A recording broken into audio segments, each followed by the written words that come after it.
हाँ, तो इस वीडियो में हम देखेंगे median of grouped data. Clear? तो हम इसमें एक ग्रुप्ड फ्रीक्वेंसी डिस्ट्रीब्यूशन कंसीडर कर रहे हैं of marks obtained out of 100। 53 students हैं टोटल और 100 में से उनको कितने मार्क्स मिले हैं इसका एक फ्रीक्वेंसी डिस्ट्रीब्यूशन टेबल है, ग्रुप्ड फ्रीक्वेंसी डिस्ट्रीब्यूशन टेबल। मतलब यहाँ पे आप देख सकते हैं क्लासेस दी हुई हैं, डिफरेंट क्लासेस, लाइक 0 मार्क्स से लेकर के 10 मार्क्स तक कितने स्टूडेंट्स को मिला है? 5 स्टूडेंट्स को। 3 स्टूडेंट्स ऐसे हैं जिनको 10 मार्क्स से लेकर के 20 मार्क्स तक ऑप्टेन हुआ है। 4 स्टूडेंट ऐसे हैं जिनको 20 मार्क्स से लेकर 30 मार्क्स के बीच में ऑप्टेन हुआ है। तो ये हो गया हमारा ग्रुप्ड फ्रीक्वेंसी डिस्ट्रीब्यूशन। अब इसका हम मीडियन कैसे निकालेंगे, वही हम क्यूमुलेटिव फ्रीक्वेंसी का कॉन्सेप्ट लगाते हैं। लेकिन इसके पहले हम कुछ और बातें समझेंगे, वो हम एक टेबल बनाते हैं। ये टेबल आप देखिए यहाँ पे लेस देन 10 कितने स्टूडेंट्स को मिला है। देखिए ये जो ऊपर वाला हमारा टेबल था 0 से लेकर के 10 कितने हैं? 5 हैं। तो लेस देन 10 कितने हो जाएंगे? लेस देन 10 हो जाएंगे 5। अब हम कहेंगे कि लेस देन 20, लेस देन 20, तो लेस देन 20 कितने होंगे? 3 तो है ही हैं। 3 तो ऐसे हैं जो कि 10 और 20 के बीच में हैं, और 5 और भी है जो कि 0 से 10 के बीच में है। 0 से 10 तक जो है वो भी तो 20 से कम होगा ना। इसलिए जब बात आएगी 20 से कम कितने हैं, तो ये 5 और 3 ये दोनों ऐड हो जाएगा, 5 + 3 = 8 आ जाएगा। तो 20 से कम कितने हो गए? 8 हो गए। अब अगर हम बात करें लेस देन 30, 30 से कम कितने हैं? तो ये 4 तो है ही है, और प्लस ये जो ऊपर वाले 8 हैं ये भी तो 30 से कम है। तो 4 और 8 कुल मिला के कितना हो गया? 12। तो 12 टोटल हो गए लेस देन 30। इसी तरीके से लेस देन 40 कितने हो जाएंगे? 12 + 3 यानी 15। तो ये हमारा क्यूमुलेटिव फ्रीक्वेंसी बन रहा है। यहाँ पे आप ये वाला लिस्ट देख सकते हैं। लेस देन 10 क्या है? 5। लेस देन 20 क्या है? 5 + 3 = 8। लेस देन 30 क्या है? ये वाला 8 और नेक्स्ट फ्रीक्वेंसी ऐड हुई 12। लेस देन 40 क्या है? 12 प्लस नेक्स्ट फ्रीक्वेंसी ऐड हुई 15। इस तरीके से टोटल कितना आ गया? 53 स्टूडेंट्स टोटल आ गए। तो 53 स्टूडेंट्स का जो है हमारे पास यहाँ पे दिया गया है। अच्छा, ये कैसा क्यूमुलेटिव फ्रीक्वेंसी डिस्ट्रीब्यूशन है? ये है cumulative frequency distribution of less than type. Less than type का ये क्यूमुलेटिव फ्रीक्वेंसी डिस्ट्रीब्यूशन है। इसी तरीके से हम एक मोर देन टाइप का भी बना सकते हैं। लाइक हम इस तरह का एक बना सकते हैं टेबल, जिसमें हम कहें कि मोर देन 0 और इक्वल टू 0, मोर देन 0 और इक्वल टू 0 के कितने स्टूडेंट्स हैं। अब आप इस लिस्ट को देखो ध्यान से, इस लिस्ट को ध्यान से देखिए। एक बार मैं इसको क्लियर करके फिर से दिखाता हूँ। इस लिस्ट को ध्यान से देखिए। अगर हम कहें कि 0 से ज़्यादा कितने स्टूडेंट्स हैं, तो ये सारे के सारे स्टूडेंट्स एटलीस्ट 0 से ज़्यादा तो है ही हैं। तो जब मोर देन 0 की बात आएगी तो टोटल 53 हो जाएगा टोटल। इसके बाद हम कहेंगे कि अच्छा मोर देन 10 कितने हैं, तो मोर देन 10 वाला जो आएगा उसमें से ये 5 निकल जाएगा, क्योंकि ये 5 कहाँ तक है? 0 से 10 तक तो ये 5 है। अब हम मोर देन 10 से ज़्यादा कितने हैं ये देखेंगे, तो इसमें से 5 माइनस हो जाएगा, यानी 53 - 5 हो जाएगा। तो कितना आ जाएगा? 48। ठीक है, तो 48 आ जाएगा मोर देन 10। अब मोर देन 20 देखेंगे, तो मोर देन 20 कब आएगा? उसमें से 3 और माइनस हो जाएगा, यानी 45 हो जाएगा। इस तरीके से हम कहेंगे मोर देन 30 कितना है, तो 4 और माइनस हो जाएगा, तो ये आ जाएगा 41। तो इस तरीके से टेबल एक बनेगा हमारा। यहाँ पे आप देख सकते हैं ये वाला टेबल, मोर देन और इक्वल टू 20 45, मोर देन और इक्वल टू 30 41, इस तरीके से बना। तो ये भी एक क्यूमुलेटिव फ्रीक्वेंसी डिस्ट्रीब्यूशन है, और इसको कहते हैं cumulative frequency distribution of more than type. ये क्यूमुलेटिव फ्रीक्वेंसी डिस्ट्रीब्यूशन है मोर देन टाइप का। अब यहाँ पे हम जो है कंबाइन करते हैं दोनों टेबल्स को। ये आप देख रहे हैं यहाँ पे मार्क्स दिया गया है, ये नंबर ऑफ स्टूडेंट्स हैं यानी फ्रीक्वेंसी दिया गया है, और ये है क्यूमुलेटिव फ्रीक्वेंसी। 0 से लेकर के 10 तक 5 स्टूडेंट्स हैं, तो क्यूमुलेटिव फ्रीक्वेंसी क्या बनेगी 5, क्योंकि पहला वाला जो फ्रीक्वेंसी होता है और पहला वाला जो क्यूमुलेटिव फ्रीक्वेंसी होता है वो सेम होता है। क्लियर? 10 से लेकर के 20 तक कितने हैं 3 हैं। तो अब सेकंड क्यूमुलेटिव फ्रीक्वेंसी कैसे बनेगा 5 और 3 को ऐड कर देंगे। 5 यानी फर्स्ट फ्रीक्वेंसी और सेकंड फ्रीक्वेंसी को ऐड करेंगे तो ये सेकंड क्यूमुलेटिव फ्रीक्वेंसी आ जाएगी। ठीक है, अब 5 + 3 + 4 इन तीनों को ऐड करेंगे तो थर्ड वाला बनेगा। ठीक है, या तो 8 + 4 कितना आ गया 12। इसी तरीके से 5 + 3 + 4 + 3 इन 4 फ्रीक्वेंसीज को ऐड करोगे तो फोर्थ क्यूमुलेटिव फ्रीक्वेंसी, और यही प्रोसेस करते चले आएंगे। लास्ट में हमारा 53 टोटल स्टूडेंट्स आ जाएंगे। ये हुआ हमारा क्यूमुलेटिव फ्रीक्वेंसी निकालने का तरीका। क्लियर? अब जब हमें पता चल गया कि हमारे ऑड नंबर ऑफ स्टूडेंट्स हैं, कितने ऑब्जर्वेशंस हैं, ऑड नंबर ऑफ ऑब्जर्वेशंस हैं। क्लियर? अब हम क्या करेंगे, we may not be able to find the middle observation by looking at the cumulative frequencies. इस क्यूमुलेटिव फ्रीक्वेंसीज को हम देख करके मिडिल टर्म फाइंड आउट नहीं कर पाएंगे। हम कैसे जानेंगे कि मिडिल टर्म कौन सा है? लाइक जैसे 53 है, मान लीजिए कि मैंने कहा कि ये ऑड नंबर ऑफ ऑब्जर्वेशन है, तो 53 ऑड नंबर के केस में क्या होता है n + 1/2 होता है, तो 53 + 1/2 ये वाला जो टर्म होगा ये मीडियन हो जाएगा, मैं कहूँगा। ठीक है, तो 53 + 1 यानी 54/2 कितना आ जाएगा 27th टर्म जो आएगा दैट विल बी मीडियन। तो यहाँ पे 27th टर्म आप कहेंगे सर इसके आसपास आएगा 27, 22 और 29 के बीच में है। ठीक है, 27 कहाँ पे आएगा, इसमें आएगा, लेकिन ये तो एक क्लास है, तो 60 और 70 के बीच में कुछ भी हो सकता है। 60 और 70 के बीच में कुछ भी हो सकता है, लेकिन हम कैसे जानेंगे, ये हमें पता नहीं है ना। तो इसके लिए हम क्या करते हैं स्टूडेंट्स, इसके लिए हम ये करते हैं कि जो है we will some value in a class inter. It is therefore necessary to find the value inside a class. To find this class, we find the cumulative frequency of all the classes and n/2. We now locate the class whose cumulative frequency is greater than or nearest to n/2. This is called median class. जैसे हमारा total last वाला जो cumulative frequency आएगा, last का cumulative frequency क्या है 53 है, 53 का हम n/2 निकाल देंगे 53/2।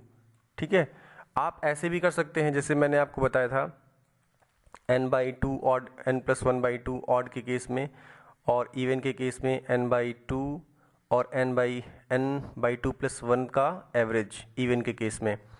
लेकिन यहाँ पर चूंकि ग्रुपिंग दी हुई है ना, यहाँ पे ग्रुपिंग दी हुई है, तो एवरेज हम किसका निकालेंगे, दैट इज़ नॉट पॉसिबल।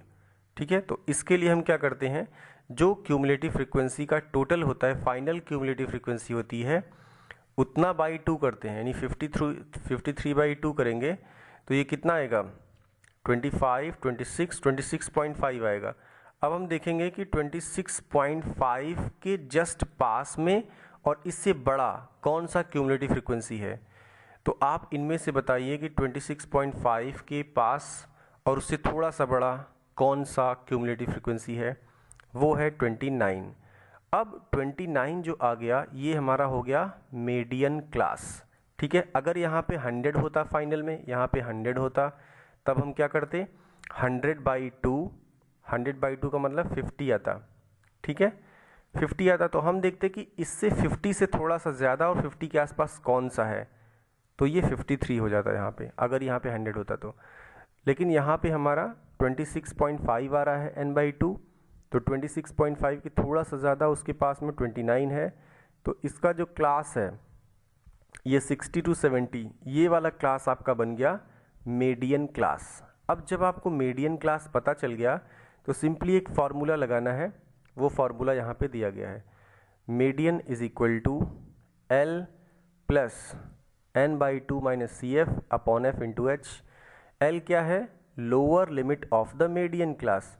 तो यहाँ पे हमारा मीडियन क्लास क्या है, मीडियन क्लास है 60 to 70, इसका लोअर लिमिट क्या है L = 60, अपर लिमिट क्या है 70, लेकिन अपर लिमिट नहीं पूछ रहा है, यहाँ पर फॉर्मूला में हमें लोअर लिमिट दिया है, प्लस n/2। n क्या है, नंबर ऑफ ऑब्जर्वेशन, यहाँ पे नंबर ऑफ ऑब्जर्वेशन क्या है 53 है। ठीक है, तो 53/2 माइनस सी एफ, यहाँ पे सी एफ क्या है, cumulative frequency of the class preceding the median class, यानी जो मीडियन क्लास है इसका प्रीसीडिंग क्यूमुलेटिव फ्रीक्वेंसी, 29 को नहीं लेना है, 22 को लेना है।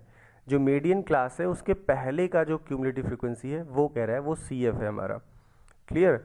अपॉन एफ क्या है, frequency of the median class, median class की फ्रीक्वेंसी है। और एच क्या है, breadth of the class interval, यानी क्लास साइज, जो भी हमारा क्लास साइज है, जैसे 60 to 70 है तो इसका रेंज क्या है, 10 है, तो क्लास साइज हमारा क्या हो जाएगा, h is equal to 10।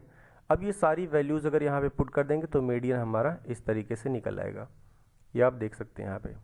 Clear. इसी तरीके से अब आपको एग्जाम्पल्स यहाँ पे दिए जाएंगे, जैसे एग्जाम्पल नंबर 7 में क्या दिया है, a survey regarding the heights of 51 girls of class 10 of a school was conducted and the following data was obtain. यहाँ पे लेस देन टाइप का दिया गया है, लेस देन 140 क्या है, 4 है, लेस देन 145 क्या है, 11 है। अच्छा, जब भी आप बोलते हैं लेस देन 145 तो इसमें कौन कौन आएगा ये हमें जानना है। इसमें तो वो भी आएगा जो लेस देन 140 है, और वो भी आएगा जो 140 से लेकर के 145 के बीच में है, तो दोनों आएंगे इसमें। अगर मैं कह रहा हूँ कि लेस देन 145 11 है, तो उस केस में 140 से 145 के बीच में कितने आएंगे। अगर लेस देन 145 11 है और लेस देन 144 है तो 140 से लेकर के 145 तक कितने हो जाएंगे, 11 माइनस 4 मतलब 7 हो जाएंगे। इस तरीके से हमें क्लासेस बनाने हैं। क्लियर। इसका हम क्लास बनाएंगे, तो इसका हम क्लास बना, देखिए बिलो 140 कितना हो जाएगा, बिलो 140 तो हमारा लेस देन 144 है, लेकिन अगर हम बात करेंगे 140 से लेकर 145 तक तो कितना होगा, वो हो जाएगा 11 माइनस 4, क्योंकि 140 से कम 4 ऑलरेडी है, तो 11 माइनस 4 कर देंगे तो 7 आ जाएगा हमारा, 7 हो जाएगा हमारा ये फ्रीक्वेंसी। क्लियर। इसी तरीके से हम डिफरेंट जो है फ्रीक्वेंसी बना लेंगे। यहाँ पे हमें जो दिया गया है ना स्टूडेंट्स, यहाँ पे हमें क्यूमुलेटिव फ्रीक्वेंसी दिया है, ये फ्रीक्वेंसी नहीं दिया है, ये क्यूमुलेटिव फ्रीक्वेंसी दिया है, cumulative frequency of less than type. Clear हुई बात। अब जैसे कह रहा है कि लेस देन 150, तो लेस देन 150 में अगर हमें निकालना है कि 145 से लेकर के 150 तक के बीच में कितना है। क्लियर हुई बात। तो 140 से कम कितने हैं, 11 है, 145 से कम कितने हैं, 11 है। क्लियर। और लेस देन 150 कितने हैं, 29 है। इसका मतलब अगर 29 में से 11 को माइनस कर दें तो क्या आ जाएगा, 18 आ जाएगा, और ये हो जाएगा 145 से 150 के बीच में, तो ये फ्रीक्वेंसी हमारी 18 आ गई। क्लियर। इस तरीके से जब हमारा फ्रीक्वेंसी बन गया तो हम क्यूमुलेटिव फ्रीक्वेंसी बना लेंगे। पहला फ्रीक्वेंसी और पहला क्यूमुलेटिव फ्रीक्वेंसी सेम होगा, फिर फर्स्ट और सेकेंड को ऐड करेंगे तो 11 आएगा, फिर इन तीन को ऐड करेंगे तो ये क्यूमुलेटिव फ्रीक्वेंसी आएगा। इस तरीके से हमारा क्यूमुलेटिव फ्रीक्वेंसी डिस्ट्रीब्यूशन बन गया।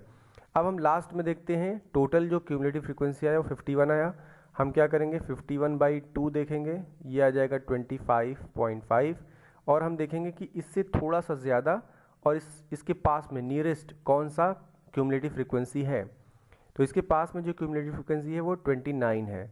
अब 29 वाला जो क्लास है बच्चों, ये वाला, ये 29 वाला क्लास है, ये हमारा बन गया मीडियन क्लास। क्या बन गया, median class.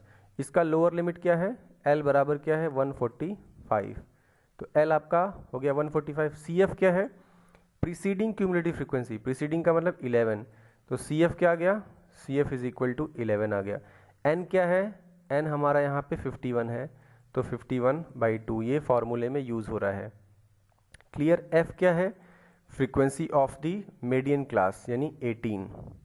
Clear. F is equal to 18। और विड्थ क्या है, क्लास साइज क्या है, 140 से 145 5 है, तो क्लास साइज 5 आ गई। अब ये फार्मूला आपने लगा दिया, ये मीडियन का फार्मूला, सारी वैल्यूज़ आपको पता है, इस तरीके से आपको मीडियन पता चल गया। और इसी तरीके से हमें एग्जाम्पल नंबर 8 भी करना है। ये क्लास इंटरवल्स दिए हैं, फ्रीक्वेंसी दिया गया है। अच्छा, इसमें थोड़ा सा डिफरेंट कर दिया है कि आपको ऑलरेडी मीडियन बता दिया गया है कि मीडियन इसका 525 है, यानी मीडियन हमें निकालना नहीं है, मीडियन हमें दे दिया गया है। और इसके बीच में जो फ्रीक्वेंसी है इनमें दो वैल्यूज़ में x और y डाल दिया गया है और हमें बोला है कि x y की वैल्यू निकालो। तो ये कैसे निकालेंगे, सेम काम करेंगे हम।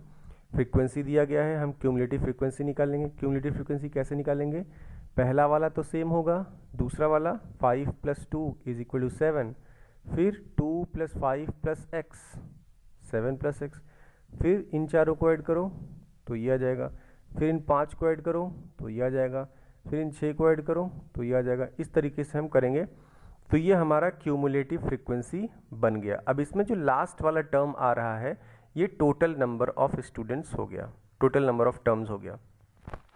ठीक है, अब यहाँ पे हमें दिया गया है कि 100 स्टूडेंट्स हैं, n बराबर 100 दिया गया है। आपको मैं दिखाता हूँ, क्वेश्चन में दिया है the median of the data is ना, find the value of x y if the total frequency is 100। तो टोटल फ्रीक्वेंसी 100 दिया है और टोटल फ्रीक्वेंसी यहाँ पे आता है, ये लास्ट वाला क्यूमुलेटिव फ्रीक्वेंसी। तो 76 + x + y = 100 हो गया। ये 76 + x + y = 100, यहाँ से 76 को इधर करेंगे तो x + y = 24 आ जाएगा। ठीक है, ये आ जाएगा। अब मीडियन क्या है, मीडियन आपको 525 गिवन है। अब मीडियन का हमें वो निकाल। अच्छा एक बात बताओ कि अगर मीडियन 525 है तो कौन सा क्लास होगा, इनमें से कौन सा क्लास है 525, ये वाला क्लास है, ये मीडियन क्लास है आपका। ठीक है, ये मीडियन क्लास है। तो मीडियन हम निकालेंगे, मीडियन ये वाला फॉर्मूला लगाएंगे, यहाँ मीडियन लिखेंगे। L = क्या है, लोअर लिमिट आपका है 500, ठीक है, प्लस क्यूमुलेटिव फ्रीक्वेंसी n/2 यहाँ पे लिखेंगे, -CF ये सब लगाएंगे अपॉन 20 × 100, ये फार्मूला लगा करके x और y की वैल्यू देखो। यहाँ से क्या आएगा, हमारे पास x की वैल्यू आ जाएगी 9, और अब जो है ये जो हमारा इक्वेशन था x + y = 24, यहाँ पे x की वैल्यू रखेंगे तो y की वैल्यू आ जाएगी 15। इस तरीके से हम अपना एक्सरसाइज नंबर 8 जो है, एग्जाम्पल नंबर 8 सॉल्व कर सकते हैं। क्लियर हो गई बात। अब इसमें एक चीज़ और थी बच्चों, वो ये थी, ये formula relation between median, mode and mean. Median, mode और मीन के बीच में क्या रिलेशन है, ये भी बहुत इंपॉर्टेंट है। तो इस फॉर्मूले को आप याद कर लो, 3 × मीडियन = मोड + 2 × मीन। जैसे आपसे कह दिया कि मान लीजिए मीडियन है 20 मीडियन है, मोड आपसे बोल दिया कि 18 है, ठीक है, तो मीन बताओ। तो मीन कैसे निकालोगे, तो आपको पता है 3 × मीडियन होता है = मोड आपको 18 दिया है, प्लस मीन निकालना है तो 2, मीन का मान लीजिए m है। अब इस इक्वेशन को सॉल्व कर दिए, 60 = 18 + 2m, इसमें से m की वैल्यू निकालनी है सॉल्व करके। तो इस तरीके से आप क्वेश्चंस को सॉल्व कर सकते हैं। ओके, इतना जब कॉन्सेप्ट क्लियर हो गया तो एक्सरसाइज नंबर 14.3 ईजी से हो जाएगा। क्लियर।